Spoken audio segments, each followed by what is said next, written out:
Hello and welcome to episode 6 of Tall Guy Talks Travel with Rick Dougherty. I'm your host, Rick Dougherty, and if you love hearing about food, you are going to love this episode.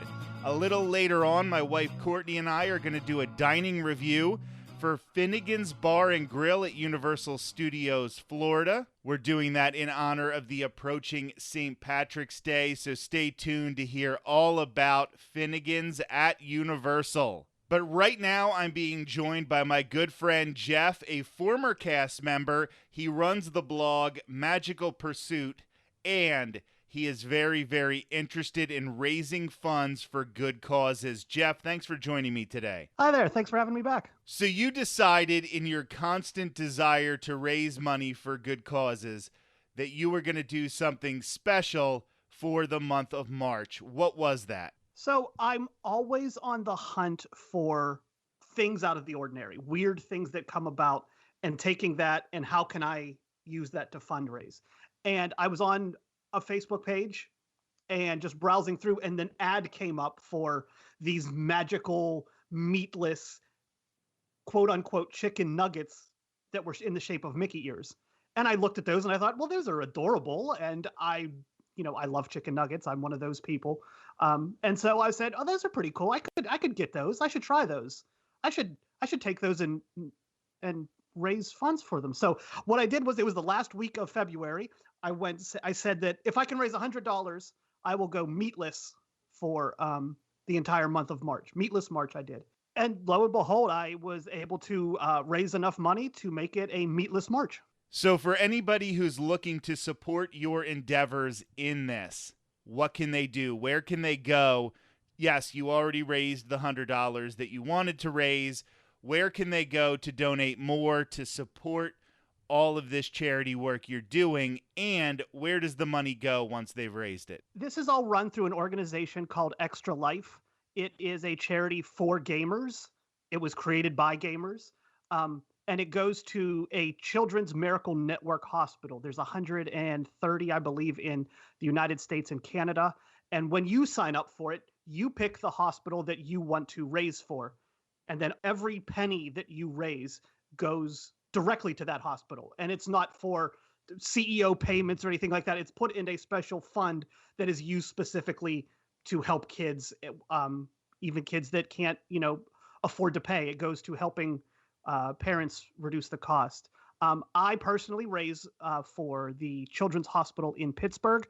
That's my hometown, and that's the hospital I started with when I found out about Extra Life. So if you go to Prebes FTK, PREEBSFTK.com, that's just a quick URL to my personal page. You can see why I do this. There's a blog posting under there. You can see, since it's a video game thing, when I stream, you can watch the streams on there. And I do weird stuff all throughout the year to raise money for this cause. I'm closing in on 10,000 lifetime raise. So I'm going to hit it this year. I know it. So definitely help him try to raise that money for a very, very good cause. Jeff is a good dude. Now, how does this tie into travel? Well, Jeff, as a former cast member and running the blog Magical Pursuit, he tries to do everything possible at Walt Disney World. That was literally his goal, is to do everything at Walt Disney World so he can give good advice. Since he now has a month where he can't eat meat, I thought it would be a great opportunity as a vegetarian to go through some of the best plant-based options and vegetarian options throughout Walt Disney World, so he knows what he can try this month. So let's just start with, what is your favorite restaurant at Walt Disney World, Jeff? If I had to pick on property, it's Raglan Road. I've gone there for my birthday the past 2 years. I've gone probably 3-4 times in total. I love the shepherd's pie there. So that'd be my pick. If I was going to one restaurant, that'd be my pick. Out at Disney Springs. Well, that is great for 2 reasons. One, it's also one of my favorite Walt Disney World restaurants, so I'm there all the time. And 2, my wife Courtney and I are doing a dining review for Finnegan's at Universal Studios Florida later on in this episode. Well, next week, we are going to have a full dining review in honor of St. Patrick's Day again of Raglan Road at Disney Springs. However, I can give you a little spoiler this week and tell you that they have This Shepherd Went Vegan. This is farro barley, carrots, wild mushrooms, green onions, peas, and rutabaga, topped with olive oil mashed potatoes so they don't have to put any milk or cheese or butter. I know you're not going completely vegan, but the olive oil mashed potatoes will make it vegan, with a burnt onion gravy. This gravy just will knock your socks off, man. It is an awesome option. If you already like shepherd's pie, you are not going to be disappointed by This Shepherd Went Vegan. I don't even like cooked carrots, but there's something about the way they seasoned them that made them taste almost meaty as part of the deal. It was awesome. You're going to love this one. What are some of your favorite aspects of Raglan Road besides just the food? Is it the atmosphere that really makes it for you? It's the atmosphere. I'm personally more Scottish than Irish in my makeup, but you know, if I can get bagpipes playing somewhere, I'm in. And this is the closest I can get. So I love the music and the dancing and all that stuff that's there. So it's good entertainment and just fantastic food. Like, I'll take a shepherd's pie wherever I can get it. That is good. But then the atmosphere, the entertainment, Guinness on tap is the best.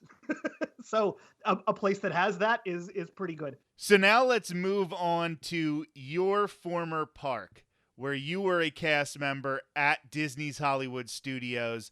And this has my favorite plant-based option anywhere on property. And it is in Star Wars Galaxy's Edge at Docking Bay 7. Now, you haven't even had the chance to eat at Docking Bay 7 yet. Let people know a little bit about how that worked. I moved with my roommates to Florida in August of 2019. I moved because I wanted to work at Disney. That was the idea. I had gone once in my life beforehand. I took a tour at World Showcase, and I was like, I didn't know you could do stuff like this as a job. You could walk around and talk about history. That sounds amazing. I'm in. So August of 2019, we moved. I applied for the job in September of 2019. November of 2019, I got my interview. I did my interview. I got hired February 26th of 2020. I worked in Hollywood Studios. March 14th, I think, or March 13th, we had the COVID shut down the park. I was laid off December 31st. I never got called back.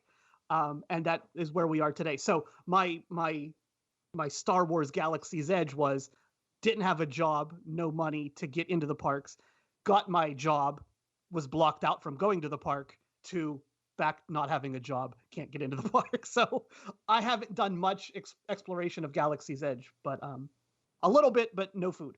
So I would like to know what the best vegan options are there. Which I don't know if a lot of people listening know how little cast members have been able to go to Hollywood Studios since Galaxy's Edge opened, and more specifically since Rise of the Resistance opened. It's almost impossible for cast members to go. I mean, there are ways sort of around it, but they have only had very, very brief windows for when they could go to Disney's Hollywood Studios, which is what he was referring to with his statement there. But at Docking Bay 7 in Star Wars Galaxy's Edge, the Felucian Kefta and Hummus Garden Spread, plant-based meatballs, herb hummus, tomato cucumber relish, and a pita. I have gotten this option, and other people who do eat meat have gotten some of the other options, specifically the smoked Cadu pork ribs. And as they were struggling to eat these pork ribs, they were looking at mine like, why didn't I get that? This isn't just a great option for vegetarians or vegans or people doing a challenge where they eat vegetarian for a month. This is the best option in the restaurant. You want to get this. The plant-based meatball is so well seasoned. The hummus, you use that as your dip. And of course, everybody likes a good pita. It's awesome, man. I swear, you got to get this sometime. I probably will. I'm looking at pictures now and it looks amazing. It is really good. I definitely recommend it. They also have the Batouban for their dessert, which is vegetarian. It's just not plant-based. But that's a chocolate cake, white chocolate mousse, and coffee custard. It's sort of in a similar style to those little cheesecakes at Satuli Canteen, Mm-hmm. but it has a different flavor structure. The Batouban is also a great dessert. You get those two things, and then you're covered for a while at Hollywood Studios for the day. Where is that located in the park? Yeah, so Docking Bay 7 is located in Star Wars Galaxy's Edge. The best way I can describe where it's located is if you're standing at the Millennium Falcon. If you turn around, there are steps that go up, and it is right there. One of the interesting tidbits about Docking Bay 7 is on top of the restaurant, there is a ship dropping off cargo into Docking Bay 7. Like, the theming is that they're dropping off food, and the cartons all have numbers on them, 77, 80, and 83, and that is a tribute to the original trilogy. So that's a nice little bit of theming there, because they never forget the little details at Disney. Now, staying off-world, but leaving Disney's Hollywood Studios, we're going to head over to Disney's Animal Kingdom. This is one of the best quick service locations, if not the best quick service location on property. In Pandora, the World of Avatar, Satuli Canteen. Have you had the chance to eat here at all yet, Jeff? I have not, no. I've heard tremendous things about it, but I've never had the opportunity myself. So I definitely recommend it even after March when you're back to eating meat. If you want to get one of these chopped wood grilled chicken bowls or some of the other meat options. But the plant-based chili spiced crispy fried tofu bowl is out of this world, pun totally intended. The way they season this, the way they fry up all the ingredients or whatever they're doing back there, it is really, really flavorful. The entire restaurant just knocks everything out of the park. And none of it is too heavy, if that makes sense to you. Like, you know how sometimes you can eat in a theme park restaurant and the stuff is greasy or it's just like sticks in your gut. But you don't want to walk around after that. Right. And Animal Kingdom is a hot theme park. So you really don't want to have the meat sweats while you're getting the regular sweats and walking around the park. This is always a good option, but the chili spiced crispy fried tofu bowl, but whatever you get, even if it is after March, you have to get to Satuli Canteen because it is, with the exception of some of the resort restaurants, I say it's guaranteed the best quick service, but there are some at the resorts and not in the parks that might give it a run for its money, but it is great. And everything's basically pretty affordable when you consider theme park food. Yeah, I'm looking at the menu. It all looks good, but I'm willing to try it. I'm willing to try the tofu one if I can get back into Animal Kingdom. That's a place that I've seen. I've walked past it because I've ridden the rides, but I've walked past it. But a statement of its value and its popularity. I mean, it's always full. It is when you walk past there. It's pretty full. So I mean, mobile ordering, it's going to be fine. But yeah, I've heard tremendous things about it. I've seen it packed. I'm willing to try it. Definitely. Of all of the Animal Kingdom restaurants, it's definitely the one that has the widest appeal. Some people really love Yak and Yeti. Some people are kind of on the fence about it. Flame Tree Barbecue, people do love that, but that's mostly for the meat eaters. Their vegetarian option is just okay. Restaurantosaurus is for the kids, and it serves its purpose, but this is the restaurant where basically anybody can go and get something that they're going to like. So yeah, it's always going to be packed. Yeah. Just a quick side note before we move on. Also at Disney's Animal Kingdom, right as you're walking from Discovery Island towards Pandora, is Tiffin's, which is tied for my favorite restaurant in all of Walt Disney World property. They do have some really good plant-based options. They have a plant-based taco, and they also have some vegetarian options as well. I stick to the vegetarian appetizers. I don't go for the big expensive dish when it's, especially a lot of times when I'm doing plant-based, because you don't want to spend all that money when you're not getting the expensive meat. But they have some really good appetizers, and I just sort of pick and choose a couple appetizers and go to town. Tiffin's is really great, but like I said, it is pricier, so it's going to be something that you're really going to want to do and give yourself the time to enjoy it as opposed to a quick service. Is the signature bread service the same as the one at Sanaa? So I did get the bread service here at Tiffin's, and I have had it as well at Sanaa, and I don't think it's exactly similar. There are some slight differences, but if you like the Sanaa bread service, you're going to like the Tiffin's bread service, and vice versa. But I think some of the sauces are different, if I remember, and you might not get quite as many of them as at Tiffin's. And now we are going to move on to one of the trickiest parks to really get a great meal, and that is Magic Kingdom. Magic Kingdom has so many rides, so many attractions, and yes, they have good restaurants, but I think when you're talking about Tiffin's and Satuli in Disney's Animal Kingdom, when you're talking about restaurants like the Hollywood Brown Derby, Docking Bay 7, even like ABC Commissary is really, really good. It's a sleeper good quick service at Hollywood Studios. And then obviously all of the great dining options in Epcot and World Showcase. Magic Kingdom just doesn't always have the greatest options, and it can be a little hard for somebody who's doing plant-based.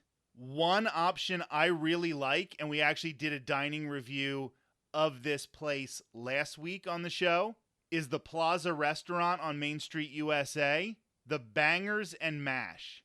Bratwurst sausages, mashed potatoes, and mushroom gravy.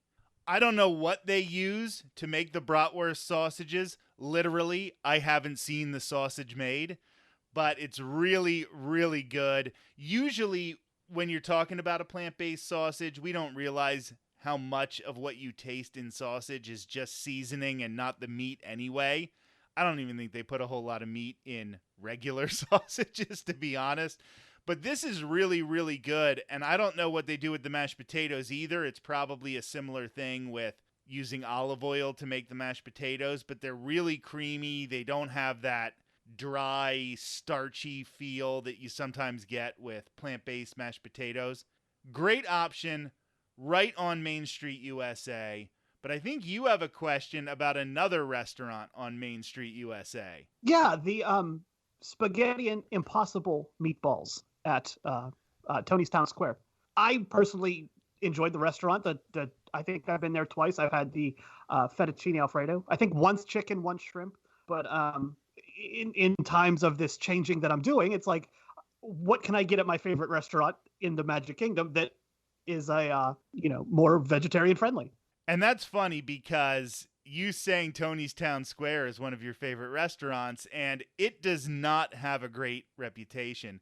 And kind of because of that, I find myself not going there, so I haven't had this option. But I really like hearing that you enjoyed Tony's Town Square. So why don't you talk a little bit about what you do like about it? Because some people might hear others say, don't go to Tony's Town Square, it's horrible. And then maybe they won't go to it, and they won't realize that they really do like it. That's the thing, is that I'm coming at this from someone who, I didn't grow up coming to the parks a lot. So there might have been a time where it was terrible. I just don't have that knowledge, and I don't have that like social circle of people telling me things back and forth of this is what you have to do and this is what you shouldn't do and all of that. So I just, this is Lady and the Tramp themed. It's Italian food, and I like Italian food. Let me go in and see. And just I am very fond of fettuccine Alfredo, so that's what I got, and it's some of the best I've had. I'm not saying I've been to all the best Italian restaurants in the world, but I enjoyed it. I enjoyed what I got there. The theming is fantastic.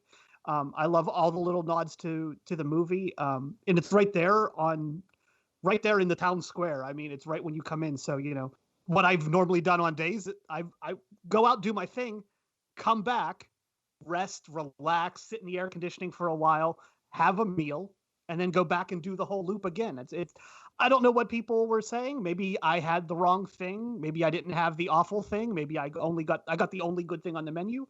That's a possibility. Who knows? But I was just curious because spaghetti and meatballs is kind of a classic dish, and I've had impossible food before, and I really enjoyed it. So I was wondering if you've heard anything, even if you about that dish. Yeah, so I haven't tried it yet, but now I am determined to have it. Impossible meat is always really, really good. Obviously, it's not really meat. It's impossible, quote unquote, meat. People can't see on a podcast that we are doing the little quotes. So, in my opinion, as long as they're making the pasta well and as long as the sauce is good, it's going to be good. But I think we're going to have to go try that sometime soon. The two of us will have to have a little mandate at Tony's Town Square here. Absolutely. I've only had good experiences there. Now, heading over to Epcot, where there's a plethora of great food, and then, of course, there's also festivals now almost all year long. Recently at the Festival of the Arts, the real standout vegetarian or plant-based dish was the ratatouille at World Showplace. That was really good. That almost tasted like a spaghetti, but of course it was vegetables instead of having the noodles in there. I think you've even tried a really good plant-based option at one of the Epcot festivals. Yeah, I had the Impossible slider. I think that was the Earth Eats Pavilion during, hold on, let me try to get it. The Epcot International, no, the Taste of Epcot International Food and Wine Festival 2020. I think that's the closest I can get to it. The official name. I think it was the Earth Eats booth kind of right when you got into the World Showcase. It blew my mind. I got it on a joke, like, oh, I'm going to try the Impossible slider and see what, and I was stunned at how real it tasted and how just plain out good it was. Like the whole thing was it was a good slider outside of it being good for vegan or a good fake burger. It was just a good slider.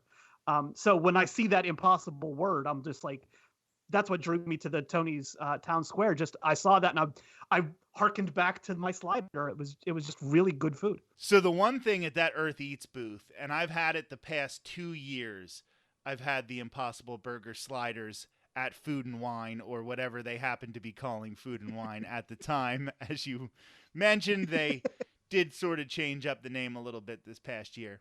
What impresses me so much is how it is moist. Like you bite into it and it's like a burger, like the inside of it. So there are a lot of places where you can go and get a veggie burger and it tastes like a well done burger. And by well done, I literally mean like cooked for a long time and dry and things like that. The Impossible Burger sliders taste like a medium rare burger and it still tastes like a meat burger. It's really good. What takes it from really good to great is that wasabi cream that they put on top of it. So it's just a little bit spicy. It gets the tongue tingling a little bit. It brings out the flavors of the Impossible meat. That is probably the best Food and Wine option I've ever had. It is so good. Outside of Cake Pops, I'd agree with you. Outside of Cake Pops, okay. I can't argue with you there. A place I had a surprisingly good meal that was vegetarian, not completely plant-based, was at Biergarten in the Germany pavilion, which is obviously, the Germans aren't known for their plant-based options. But I did have some beefless tips, which were good. I make beefless tips at home, and my beefless tips, I think, are a little better, and I usually do not think my cooking is better than Disney's cooking. So maybe they weren't the best, but they were a good option. But then you have their potato salad and mac and cheese and some of these things that are vegetarian but not vegan, and they were so good. Their potato salad, the potato salad at Biergarten, I can't even describe it. It is so good. I don't know what they're doing to their potato salad because I got 3 helpings of it. And it is an all-you-care-to-enjoy restaurant, so that does give you the opportunity to try a bunch of different things, even if maybe you don't necessarily like the beefless tips as much as you like their fake chicken. Then maybe you just have a little bit more of their fake chicken or whatever. It is a great place to eat. The atmosphere is super fun. It's an indoor with an outdoor aesthetic. They have the band that plays music there. It's a really fun place to eat. Was your trips before the COVID or after? My most recent visit to Beer Garden was in February. It was just last month. Okay. Because that's the only time I've gone. I've gone once, and it was at that time. So I didn't know how the atmosphere compared to when, you're crammed in with everyone and you have to go up and get your food. I'll tell you, I kind of enjoyed it a little more maybe because you did have some tables in between that were empty. It was not crowded at all. It was very, very not crowded. As a matter of fact, we just made the reservation. It was like 1:30, and we just hopped on our phones, went to the My Disney Experience app, and had a 2:30 reservation. So yeah, it was not crowded at all. And the server just went up to the buffet for us and picked out our food. What was really funny about that meal was my friend is keto and I'm vegetarian. So we just told her what our dietary restrictions were, and she just went to town and just got us food. Like, we didn't tell her we want this, we want this. We're just like, I'm vegetarian, he's keto. Bring the exact opposite things for him that you bring for me, and we'll be good to go. And yeah, it was great. Oh, that sounds good. Absolutely. So, Jeff, I want to say thank you so much for joining me. I thought since you're taking this challenge to go vegetarian for the month of March, I would give you some ideas at Walt Disney World, some things that you might want to try. And I want to thank you so much for all of the charity work that you do. That is why you are in this situation in the first place, because you're raising money for a charity. Plug it one more time for everyone. Well, first, thank you. I appreciate that. And I'm much more interested in eating at Disney than anywhere else in Florida right now. So I will take, I took notes during this. I'm going to try some of these places out. Again, I'm Jeff. I do work for Extra Life, raising money for the UPMC Children's Hospital of Pittsburgh. If you would care to donate or just want to learn more about the cause, the hospital itself, why I do this, PREEBS FTK. FTK is for the kids. That's why we do everything. That's why I do this weird stuff. That's why I have 3 tattoos on my body. For the kids, PREEBSFTK.com, and that'll give you all the information you need. Thank you so much, Jeff. You also have a blog. Tell everybody about that one as well. Magical Pursuit. You can search for that. You'll find it. Magicalpursuit.com is the actual blog itself. I'm on Twitter and Facebook as well. But that's just my doings around Disney. When I got the job as a cast member, I wanted to do everything at least once. I wanted to learn as much about Disney as I possibly could. That I felt would make me a better cast member, customer service, however you want to put it. I worked merchandise, so I was interacting with people a lot. So if I could answer their questions, or at least come from the, hey, I went there one time and this is what I had and I thought that would help. So I started a blog to keep track of everything. So every trip I go to, Disney Springs, just walking around lately, I've just been walking around resorts and stuff. I take pictures and I just have a good time. And every week I also do a top 3. It's just random topics. My top 3 things at Hollywood Studios, top 3 trash cans, all that kind of stuff. Anything you can think of.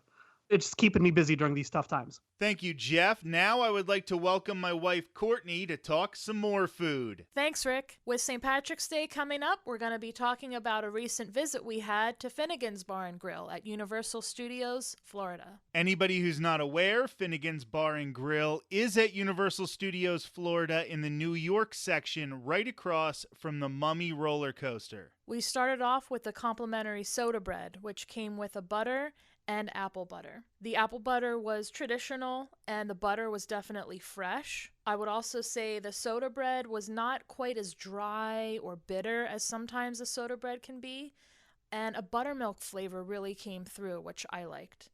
I thought it was really good. I'm going to start with my one negative about the experience, and then I'm just going to be moving on to all positives because I really, really loved this meal. But I did get a side salad with it. The lettuce on the side salad definitely wasn't fresh lettuce. It almost tasted like it came out of a bag. And the side salad itself was just a little bit of lettuce and some onions on a plate. It was really small. All I'm saying with this comment is just don't get a side salad. For my entree, I got the Beyond Burger Vegan Shepherd's Pie. This is $17.99. It's green peas, carrots, celery, onion, mushrooms baked in casserole, topped with vegan Red Bliss mashed potatoes.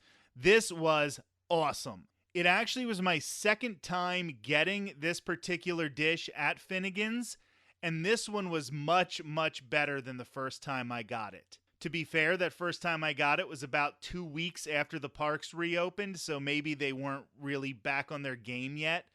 But this time, it was great. I would definitely recommend this. If you are vegan, this is basically your only option, but I will say it is a good option for a theme park vegan meal. I feel like this most recent time that I had the dish, the potatoes were creamier, even though we know they're not using actual cream or any real butter, but they did do a great job of making the potatoes fluffier and creamier. They also seasoned it much better. It was just very dry and kind of bland when I had it back in June of 2020. Courtney got the fried codfish sandwich for $16.49.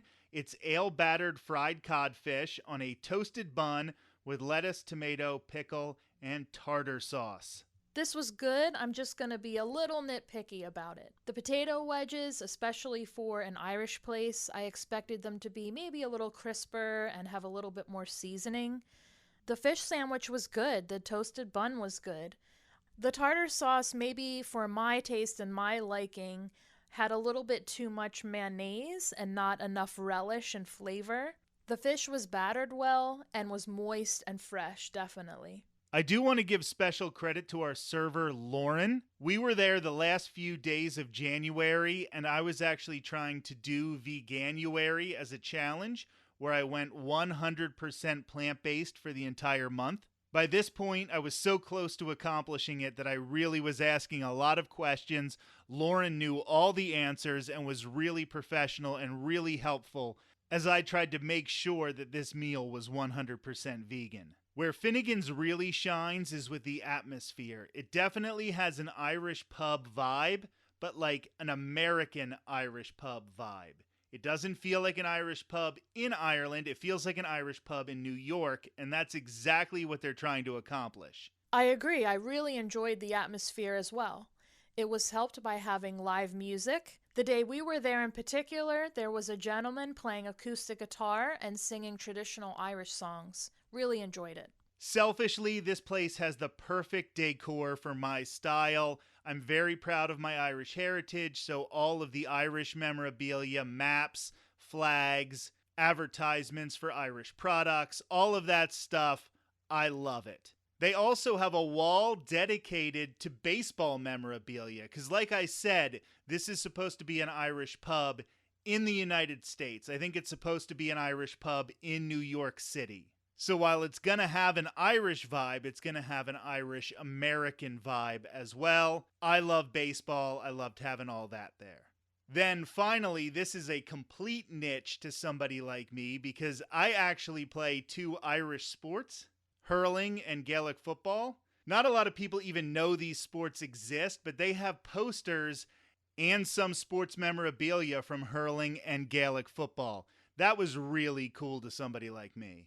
We were able to use an annual pass holder discount here. However, Rick's annual pass is a higher level than mine, so we had to use his in order to get the discount. I hope you enjoyed this dining review for Finnegan's Bar and Grill at Universal Studios Florida. We're going to keep up the St. Patrick's Day theme next week with a dining review of Raglan Road at Disney Springs in Walt Disney World. Courtney, thank you for joining me today. Thanks so much. This has been episode 6 of Tall Guy Talks Travel with Rick Dougherty. If you want to help the show, like, subscribe, and comment on the YouTube page. Now, if you're planning a vacation, get in touch with me for a free, no-obligation quote. My email is rick@eartotheretravel.com, rick@eartotheretravel.com, and I can be reached by phone at 727-507-3123. Yes, I talk a lot about Walt Disney World and Universal Orlando Resort, but I can help you plan any type of vacation, and my services are always 100% free to you. rick@eartotheretravel.com and 727-507-3123. Also, to see pictures and videos from the parks, including coverage of Epcot's Flower and Garden Festival that started recently, Facebook.com/eartothererick, Twitter.com/Rick_ear, and Instagram.com/RickEar2there. Have a great weekend, and I'll be back next Thursday with another episode of Tall Guy Talks Travel with Rick Dougherty.